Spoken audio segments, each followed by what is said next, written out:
Então, boa noite. Hoje nós iniciamos o segundo webinar, que é o webinar de convite para o Congresso Paulista de Medicina do Sono, que acontecerá de forma presencial em São Paulo, agora nos dias 5 e 6 de maio. Então, hoje estaremos eu, Erika Treptow, médica pneumologista especialista em medicina do sono, e a doutora Dalva Poiares, que é neurologista, também especialista em medicina do sono, conversando com vocês sobre dois assuntos muito frequentes na clínica de quem faz medicina do sono. Então, para começar, eu vou compartilhar com vocês aqui a minha apresentação.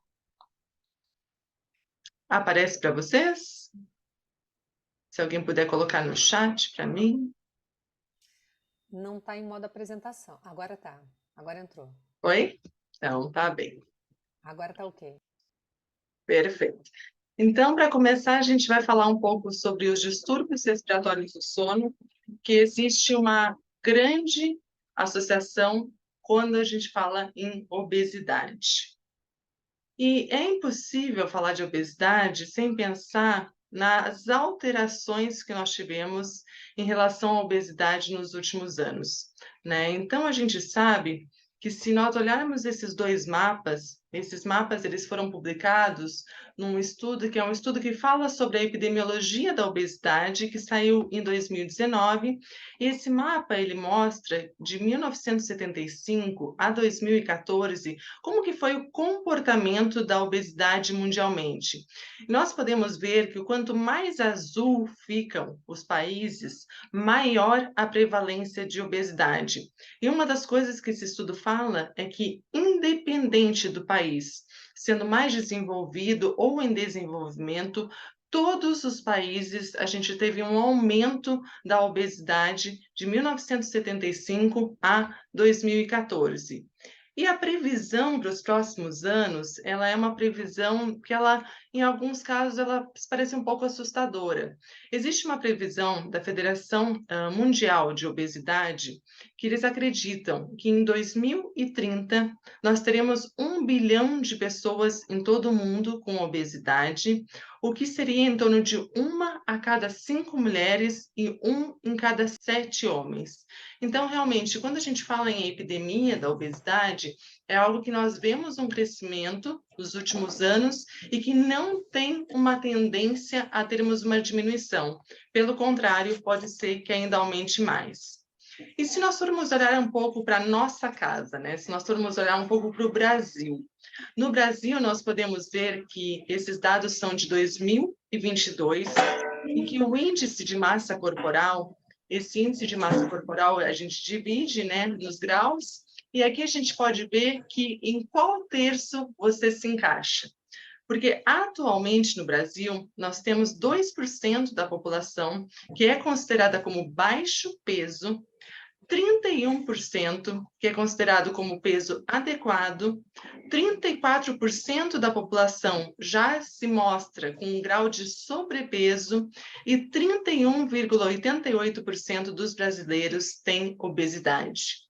E se nós formos olhar de uma forma mais detalhada da obesidade, a obesidade, o grau 1 de obesidade, com aquele IMC até 34,9, é 20% da população brasileira, o grau 2, 7%, e aqueles pacientes que têm um IMC acima de 40, atualmente no Brasil, já são aproximadamente 4% da nossa população. Então, é extremamente frequente e se vê o aumento em todas as cidades, principalmente nas grandes cidades.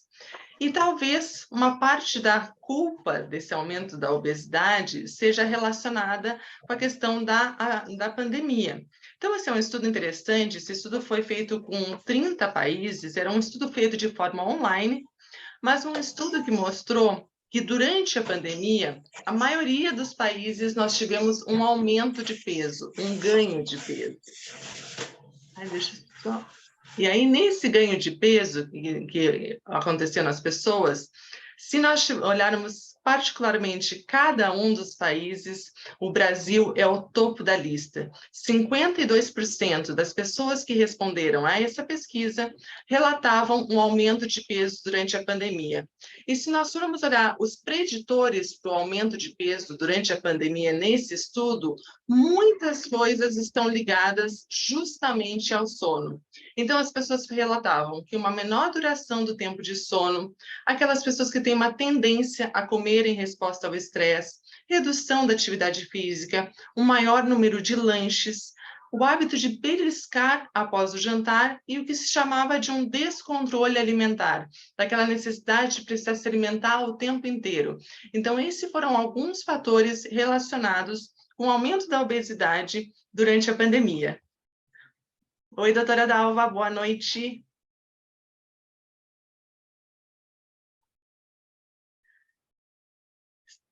Está sem o seu áudio. Pronto. Oi, Boa Erika, noite, boa tudo noite. bem? Oi, pessoal, tudo bem? Tudo bem, um prazer recebê-la. Posso continuar a apresentação ou prefere que a gente troque para a sua? Não, de jeito nenhum, estou adorando. Não, tá ótimo.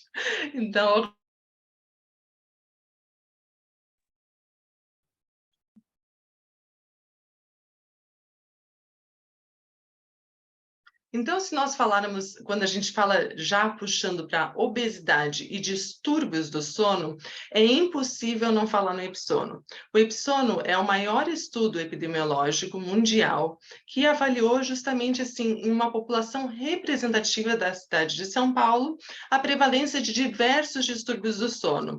E é bem sabido de vocês que atualmente nós temos uma prevalência de apneia obstrutiva do sono em torno de 32%. E por que eu chamo a atenção do estudo Ipsono? Ele mudou a epidemiologia da apneia obstrutiva do sono. Se antes se acreditava que essa prevalência era em torno de 4% a 9%, houve uma mudança de paradigma através desse estudo.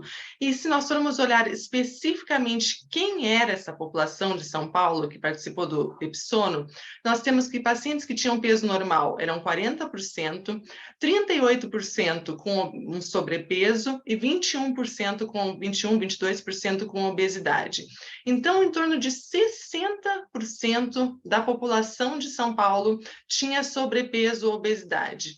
E o que isso nos diz? Isso reflete que esse aumento da prevalência de apneia do sono nos últimos anos está diretamente associado com a obesidade.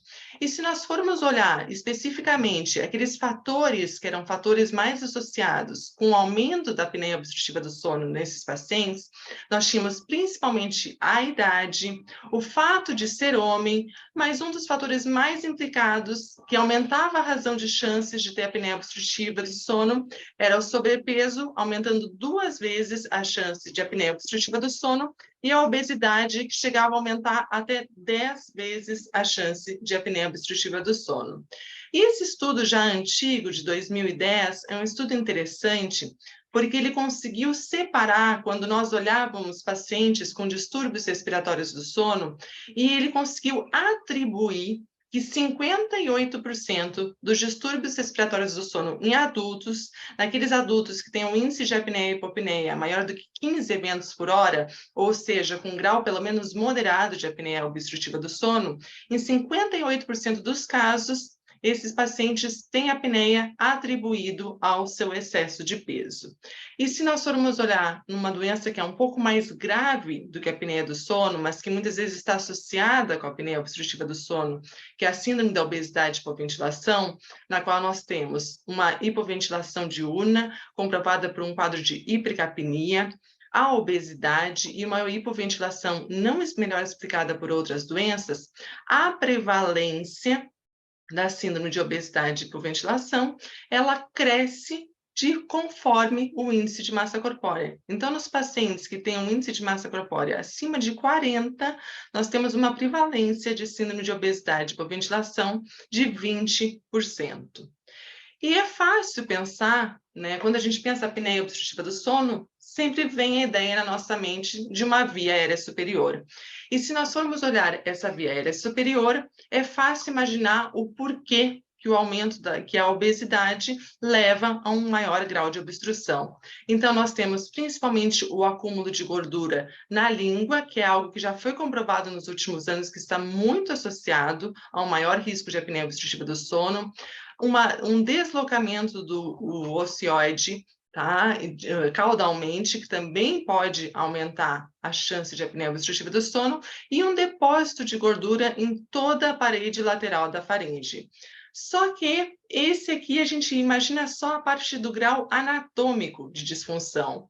Mas se nós formos olhar a obesidade e distúrbios respiratórios do sono, nós temos uma associação muito maior, que vai com mais... nós temos mais motivos para que esse paciente tenha um maior risco de apneia obstrutiva do sono. Então, nós temos a redução dos volumes pulmonares, diminuindo a tração da traqueia e predispondo ao colabamento. Nós temos alteração, uma desregulação de hormônios, tanto de fome quanto de saciedade.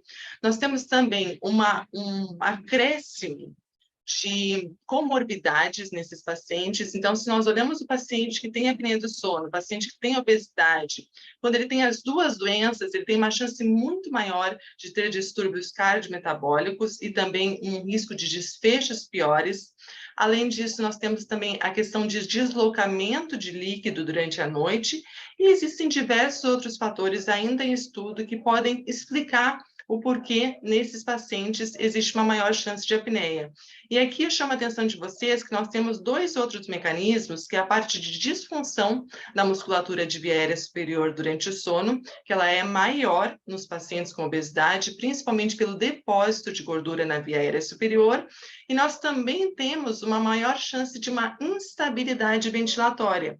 Por quê? Porque a obesidade, principalmente por causa da questão da leptina, ela pode afetar o meu controle ventilatório. Lembre-se que quando nós dormimos, é principalmente o dióxido de carbono e o oxigênio que determinam a nossa ventilação, podendo levar a uma instabilidade ventilatória nos pacientes com obesidade.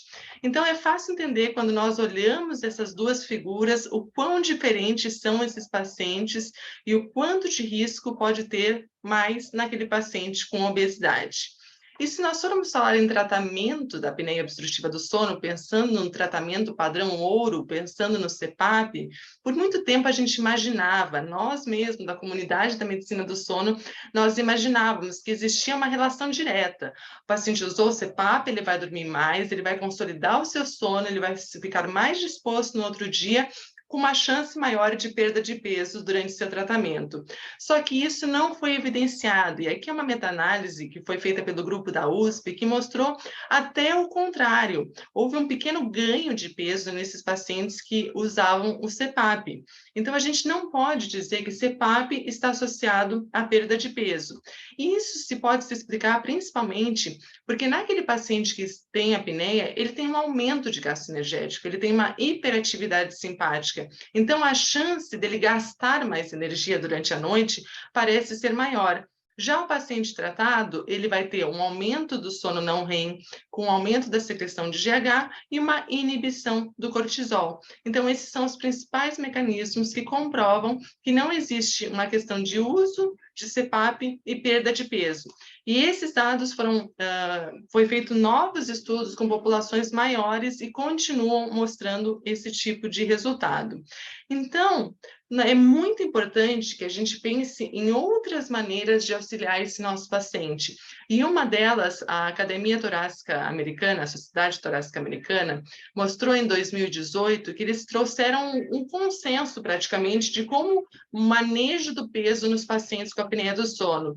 E eles falavam que é muito mais importante, é muito mais fácil que meu paciente ele se engaje num programa de perda de peso se ele for direcionado para um programa específico, ao invés de eu só dizer para o paciente, olha, você precisa perder peso, isso é importante no seu tratamento. E aí, trazendo para a nossa temática do Congresso Paulista desse ano, que é Sono, Saúde e Bem-Estar, eu queria apresentar para vocês um trabalho bem recente que foi publicado no JAMA, e esse trabalho nos auxilia a ver o quanto é importante esse manejo de outros problemas que nós temos que estão associados com a apneia do sono. Então, ele traz o efeito de um tratamento interdisciplinar, tanto na perda de peso, quanto nas intervenções de estilo de vida, o efeito desse tratamento na severidade, na gravidade da apneia obstrutiva do sono. Então, o que eles estudaram? A ideia foi ver o quanto que mudanças do estilo de vida e perda de peso impactam diretamente na gravidade da apneia obstrutiva do sono. Então, a população escolhida, foram uma população que já era usuária de CPAP, de 18 a 65 anos, propositalmente, eles fizeram uma escolha de apenas homens nesse estudo, eles falam porque é muito heterogêneo, tanto a gente tem uma prevalência maior mais em homens, quanto a perda de peso, ela é diferente em homens e mulheres, e por essa prevalência ser maior em homens, eles queriam primeiro olhar essa população mais específica. O índice de apneia e hipopneia era de pelo menos 15 eventos por hora e o IMC era maior do que 25. E eles chamam de interapneia, o nome desse estudo. Então, um estudo que foi publicado recentemente no JAMA. E eles fizeram o que de intervenção? Foram 8 semanas de intervenção, com mudanças comportamentais ou nutricionais. Então, eles tinham pilares de tratamento. Eram essas mudanças comportamentais e nutricionais, desde explicar sobre os alimentos, etc., exercício aeróbico moderado, que era apenas uma sessão semanal de 60 minutos, mais um incentivo de aumento dos passos diários. E aqui eu chamo a atenção que é uma população da Europa, é uma população da Espanha, e diferente de muitos de nós, aqui eles já tinham uma média de caminhada de 5,6 quilômetros por dia, então já eram pessoas que tinham uma certa atividade. Eles eram incentivados a cessar o tabagismo e a evitar o uso de bebidas alcoólicas. Então, eles tinham sessões junto com psicólogos para auxiliar isso, e era realmente incentivado uma redução muito grande, tanto no álcool quanto no tabagismo, ou até cessar, e a higiene do sono. E esse grupo a gente viu que já usava CPAP. Já o grupo controle, recebeu apenas recomendações para perda de peso e exercícios numa sessão educacional de 30 minutos e também era um grupo que já utilizava o CPAP.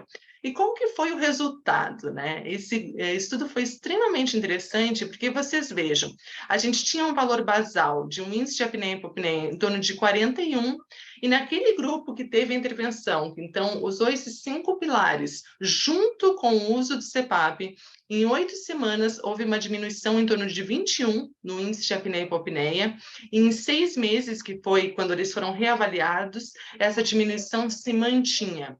Além disso, houve uma redução do IMC, redução de circunferência cervical e abdominal, melhora da qualidade de vida, redução de gordura visceral, melhora da pressão arterial, melhora do perfil lipídico, da parte metabólica também, da parte de glicose, e também teve alteração das enzimas hepáticas. Então, houve uma melhora global e também melhora dos parâmetros de qualidade de vida. E chama a atenção de vocês que a redução de peso corporal, ela não foi tão grande, foi em torno de 7%. Por exemplo, quando a gente pensa em medicamentos, a redução esperada já é aproximadamente de 15%. E aí, seguindo nos resultados, essa é uma figura interessante, que ela mostra aqui à esquerda o grupo que foi feito só o CPAP, e aquela sessão educacional, e o grupo à direita, e vocês veem que conforme o tamanho desses traços, é o índice de apneia e hipopneia inicial daquele paciente e o índice final, tanto em 8 semanas, que era o tempo de intervenção, quanto depois de 6 meses, que era o tempo de acompanhamento.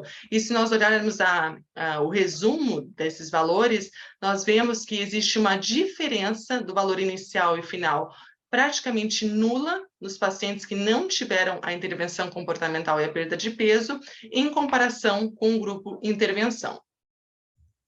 E aqui eu queria mostrar para vocês, eles colocam, foi muito interessante que eles consideram como clinicamente significativo, em termos de melhora, o paciente diminuir pelo menos o índice de apneia e hipopneia em torno de 15 eventos por hora.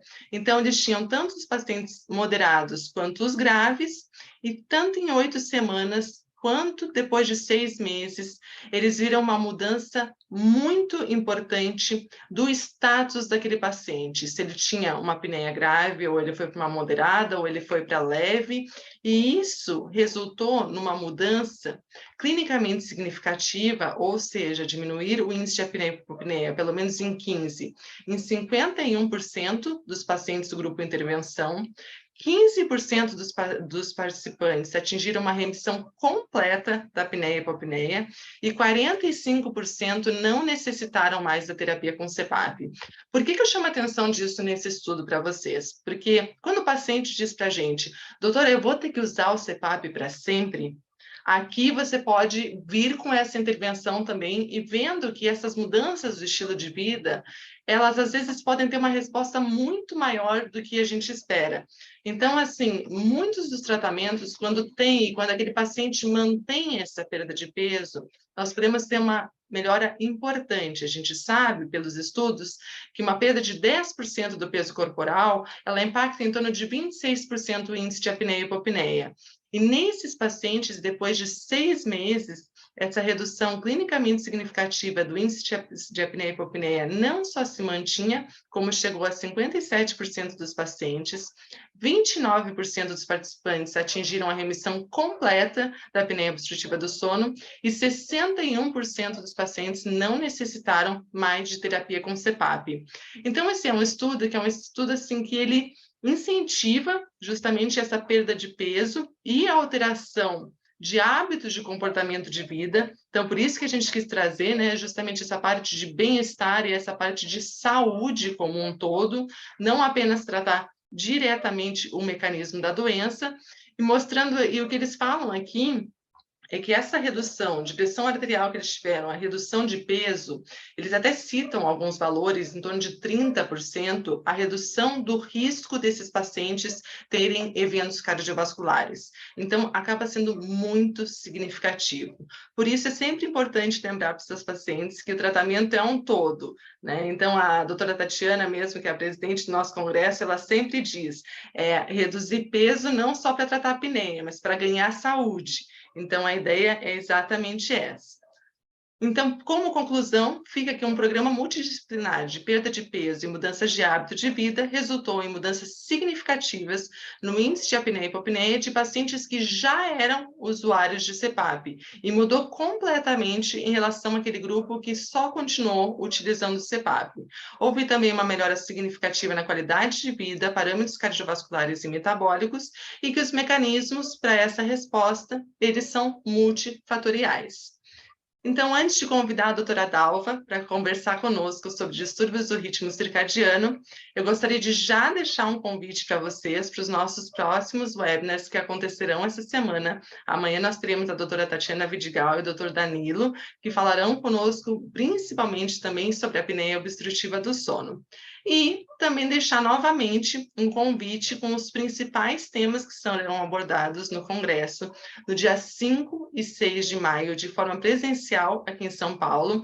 Então, alguns dos temas nós vamos falar bastante sobre sonolência, vai ser a primeira mesa do nosso congresso, as diversas fases da insônia, a questão dos ritmos, alinhando os ponteiros do relógio biológico, sono na infância.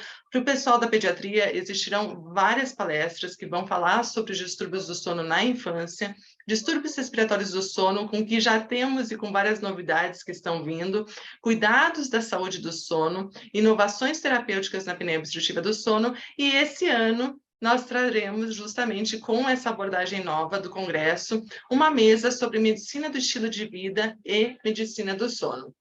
Então, dessa forma, eu agradeço pela atenção de vocês. Eu vou convidar a doutora Dalva agora para participar conosco, com a parte de distúrbios do ritmo circadiano. E aí, doutora Dalva, eu gostaria de agradecê-la. A doutora Dalva, ela é neurologista, especialista em medicina do sono, ela é livre docente da Universidade Federal de São Paulo. E como eu já tinha falado antes para o pessoal, a doutora Dalva vai dar uma introdução já para o assunto que ela vai trazer para nós lá no Congresso, que é a questão de fototerapia, quando e como utilizar.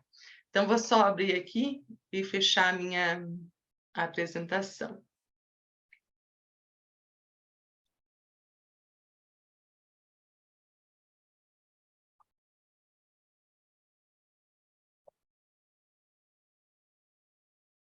Ah, olá, pessoal. Eu não estou autorizada a compartilhar, Erika.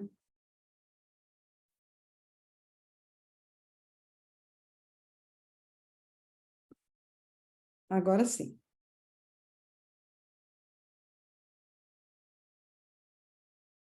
Consegue ver?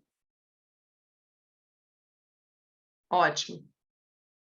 Ah, que bom. Vamos lá, pessoal, vamos tentar fazer alguma coisa mais dinâmica, porque essa hora, né, não é muito fácil, né? Então, peço desculpa pelo atraso, é que não havia jeito, enfim, o George é testemunha, nosso querido amigo George. Bem, vamos lá. Por que trazer esses temas, né, para o Congresso, né? Porque a gente sabe que a saúde do sono, né? Então, eu e um grupo da World Sleep Society estamos trabalhando para colocar a saúde do sono, a Erika falou agora muito bem sobre estilo de vida, né? Então, existe a OMS, tem alguns pilares de saúde, e um desses pilares é, de fato, a saúde do sono. Então, nós estamos trabalhando nesse sentido de ter um reconhecimento do sono, vamos dizer, no mesmo patamar do que nutrição, do que exercício físico, né? Porque saúde, pessoal, não é ausência de doença, tá? Então, por que falar de ritmo se a gente está falando em saúde? Porque a própria Classificação Internacional de Distúrbio do Sono, ela mostra, vamos dizer assim, uma série de distúrbios do ritmo que são parte do nosso dia a dia e que são vistos em várias especialidades médicas, né? Então, um corpo crescente de evidência epidemiológica demonstra a associação entre o período circadiano alterado, a alteração do ritmo, por exemplo, usando como modelo os trabalhadores em turnos, ou, por exemplo, pessoas que mudam atravessam zona, né, que viajam atravessando zonas de período e uma incidência maior de doenças cardiovasculares, metabólicas e câncer, tá? Então, é muito importante o distúrbio do ritmo dentro do escopo dos distúrbios do sono. Então, a gente pode lembrar, vocês devem, né, lembrar desses dois conceitos básicos, né? O drive homeostático e o drive circadiano. Quanto mais tempo acordado, maior a pressão do sono, né? Quem aqui nunca deu plantão e vai chegando no final do plantão, né? O sono vai ficando cada vez mais difícil de resistir, né?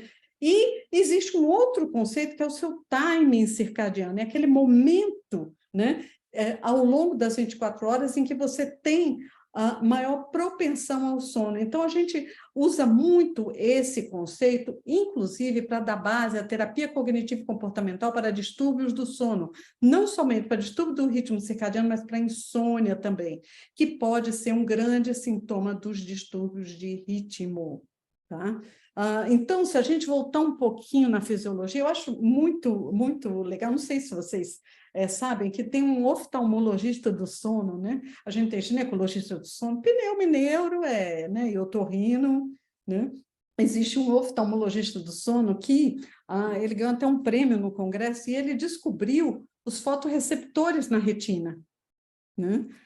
Esse fotorreceptor ele descobriu na década de 90 e ele publicou na Science, né? Então, ele descobriu que roedores enucleados de olho, eles não respondiam à luz, mas, enfim, e um trabalho e outro, eles descobriram, né? Então, as células ganglionares que contêm melanopsina na retina. Então, vejam que essas células pequenas têm grandes projeções para quem? Para o núcleo supraquiasmático, o nosso marca-passo, o maior relógio do organismo, né? Que é o núcleo supraquiasmático. Então, a luz, quando incide aqui, nos ajuda a sincronizar, né? E ela tem vários efeitos, além do alerta, tem efeito no humor, aumenta todos esses mecanismos, a gente vai falar um pouquinho mais de detalhe, né, no nosso encontro, aumenta também, por exemplo, a noradrenalina, no locus coeruleus, que todo mundo sabe que está bem relacionada com a energia, enfim, com mecanismos de depressão. Então, é fato que, com o envelhecimento, a acuidade visual diminui, e existe a maior probabilidade do distúrbio de ocorrência de distúrbio do ritmo circadiano. Então, essa alteração do ritmo circadiano, ela pode ocorrer independentemente ou associada a uma alteração, por exemplo, na secreção de melatonina. Então, existem várias questões, né, que a gente pode discutir. Eu não sei se tem alguém queria falar algum outro fator que se lembre, entendeu? Além da acuidade visual, doenças clínicas, confinamento em instituições enfim, para idosos institucionalizados, inatividade, uso crônico de medicamentos, né?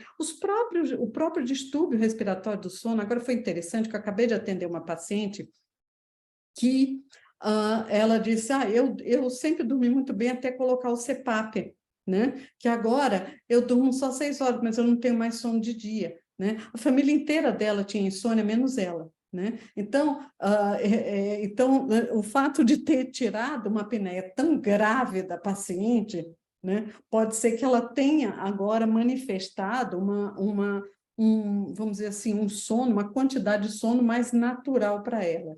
Né? Então, existem, principalmente, ansiedade, depressão e inatividade. Tá? Então, existem vários critérios que eu não vou me deter aqui, que é muito mais legal a gente discutir do que ficar apresentando critério, mas se você imaginar que existe um desalinhamento entre a necessidade social e a necessidade biológica, esse desalinhamento pode ser traduzido num distúrbio do ritmo circadiano, tá? Então, o seu ritmo circadiano endógeno está desalinhado com o ambiente externo.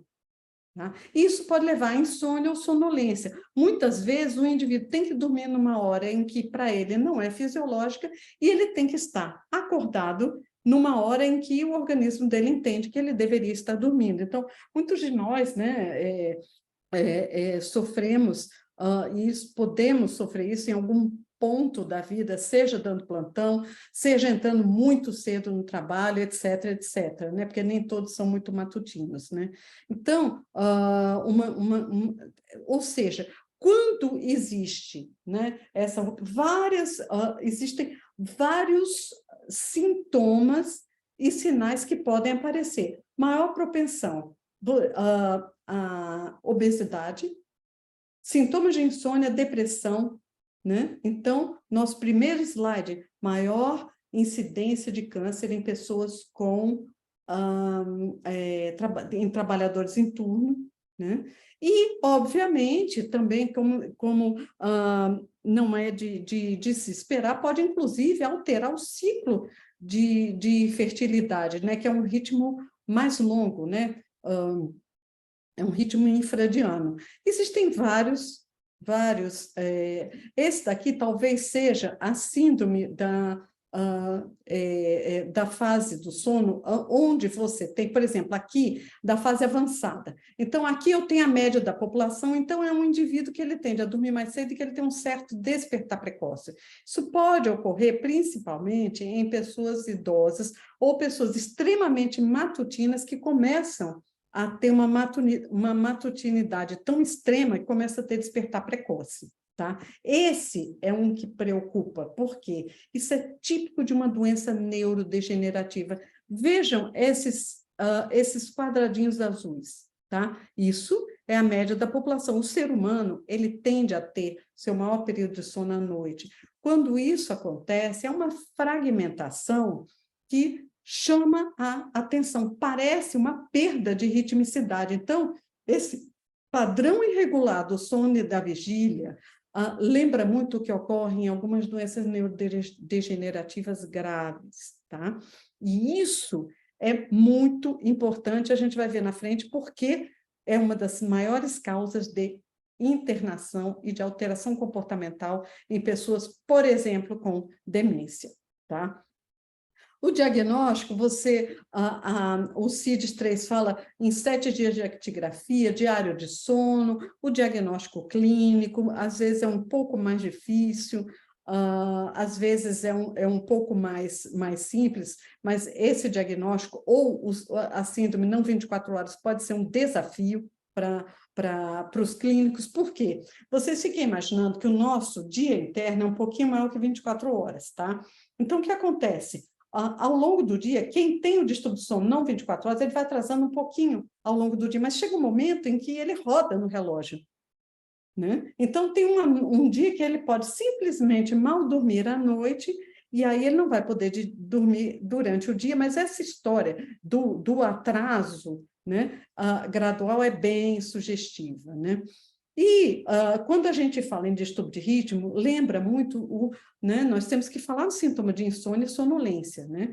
Então, multimorbidade, uso de medicamentos e sintomas de insônia, eles podem agravar ou ser agravados pelo distúrbio do ritmo, tá? E no idoso, maior incidência com a idade de sintomas de depressão, ansiedade, o distúrbio do ritmo, como a insônia, pode aumentar o risco de quedas, de declínio cognitivo, de fragilidade e até mesmo questiona-se hoje em dia de sarcopenia, né? Que é a perda da massa magra, né? Então, esses distúrbios de sono, eles podem ocorrer em pacientes com distúrbio de ritmo, podem ocorrer em pacientes com demência e contribuem para as alterações de comportamento. E isso é extremamente perturbador na dinâmica familiar e é uma causa grande de institucionalização desses pacientes, tá? Então, de tal maneira que isso também é um conceito bem atual, que todo mundo já conhece ou já discutiu o papel do distúrbio comportamental do sono REM como um biomarcador das sinucleinopatias de algumas doenças degenerativas. Então, o indivíduo começa com distúrbio comportamental do sono REM, você tem que segui-lo, em algum momento ele pode manifestar essas doenças neurológicas. Só que, hoje em dia, o que a gente sabe que o distúrbio do ritmo, ele também pode ser um biomarcador precoce, tá? Então, esse é algo que a gente também vai poder discutir. E, nesse cenário, várias intervenções podem ocorrer, né? Mas o que eu queria chamar a atenção, que não vai dar tempo para lá, necessariamente, na nossa discussão, é para a questão do abuso, do uso indiscriminado dos medicamentos de venda livre, dos produtos naturais, dos fitomedicamentos, dos suplementos, muitas vezes combinados com medicamentos prescritos, para controlar os sintomas de insônia. Ou de sonolência excessiva, muitas vezes em quem? Em pacientes com distúrbio de ritmo, tá? Então, esse padrão, esse estudo mostra claramente que esse padrão, eu mostrei aqui o abstract, mas ele tá publicado, eu vou atualizar esse slide. Ele já está publicado. Então, ele mostra claramente que esse padrão, na população geral, um grande estudo epidemiológico na população do Canadá, que mostra que esse padrão de automedicação pode predispor os indivíduos a comportamentos inadequados, tá? E pouco se sabe sobre essa trajetória, porque o que eles mostraram é que as pessoas ficam transitando entre as classes. Hoje, ela toma um antihistaminérgico, ela toma um antiemético, amanhã ela toma um fitoterápico X, YZ ou melatonina. Então, ela fica transitando e isso só retardou o início de um tratamento adequado para o distúrbio de ritmo e para a insônia. Então, quem já atendeu paciente aqui com distúrbio do sono sabe disso, doutor? Essas coisas todas, sabe? O chazinho, esse e aquele, já tomei tudo isso, né? E não adiantou. No surprise, né? Sem surpresa, né? Então, existe o Ramelton, né, que é o único agonista melatonérgico que a gente tem no Brasil, né? Ele tem uma ação seletiva central, não tem necessariamente as ações periféricas que tem a melatonina, né? Ele só tem uma dose que é de 8 miligramas, e o que é interessante, assim, esse conceito da latência do sono persistente, né? Porque quem faz polissonografia sabe que uma única época de qualquer estágio do sono, você já indica a latência para início do sono, né? Então, por exemplo, eu estou na polissonografia, se eu dei uma piscadinha e acordei, fiquei 1 hora acordada depois, essa piscadinha que eu dei nos primeiros 5 minutos que eu deitei já é minha latência de sono. Na verdade, eu não dormi de uma maneira consistente. Então, se usa muito nos estudos agora para medicamentos que têm essa indicação, quando você quer medir a latência para início do sono, a latência de início persistente, que é esse conceito, tá? Então, dá para ver, né, que ele melhora, como a melatonina possivelmente também melhoraria essa latência para início do sono persistente, né? E, ao mesmo tempo, tem um efeito na temperatura corporal. Então, aproximadamente depois de meia hora, ele altera, né? Então, você observa que, comparado com placebo, houve uma redução significativa da temperatura corporal, o que também acompanha a questão do maior propensão ou do início do sono, né? Que seria, né, um aumento da melatonina, uma redução da temperatura corporal. Então, esses ajustes termorregulatórios, né, apresentados pelo Hamilton, mas também pelo Tasimelton, que a gente não tem no Brasil, eles tornam, né, esses agonistas melatonérgicos um potencial alvo terapêutico para os distúrbios de sono, tá?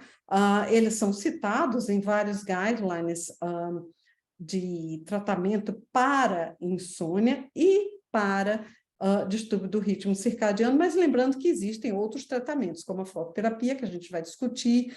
A atividade física ajuda a sincronizar, tá? Bastante, e outras terapias não são necessariamente recomendadas devido, de fato, à baixa evidência, tá? Então, nós vamos falar sobre a fototerapia, como ela pode ajudar, né? E a conclusão é que os distúrbios de ritmo, como as queixas de insônia e de distúrbio de ritmo, são frequentes, não só em neurologia, por acaso eu apresentei num congresso de neurologia, mas são frequentes em clínica médica, tá? São frequentes em geriatria, tá? Especialmente em pacientes com doenças neurodegenerativas, tá? Mas em pacientes acamados, em pacientes clínicos com doenças clínicas graves também, tá? O tratamento eficaz desse distúrbio pode melhorar o comportamento, pode melhorar a qualidade de vida e pode melhorar o contato do paciente com o ambiente, tá?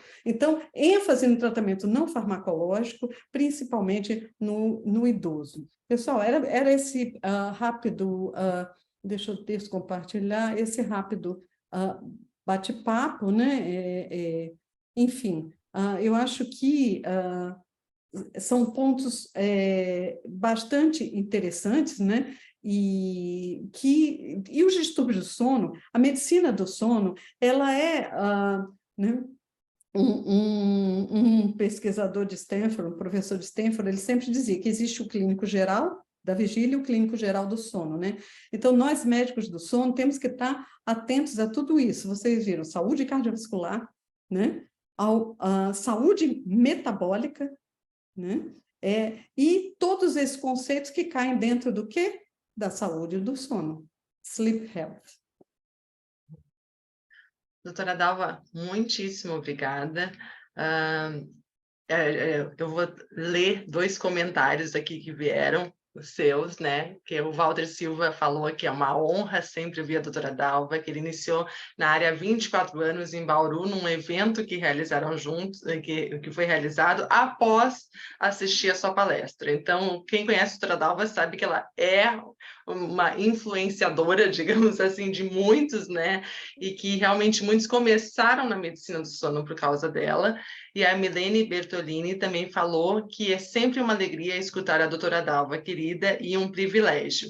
Então, acho que, sem dúvida, a gente sempre acredita nisso. A Denise Alvarenga também falou, a doutora Dalva me inspirou. Então, assim, sem dúvida, a nossa fonte de inspiração.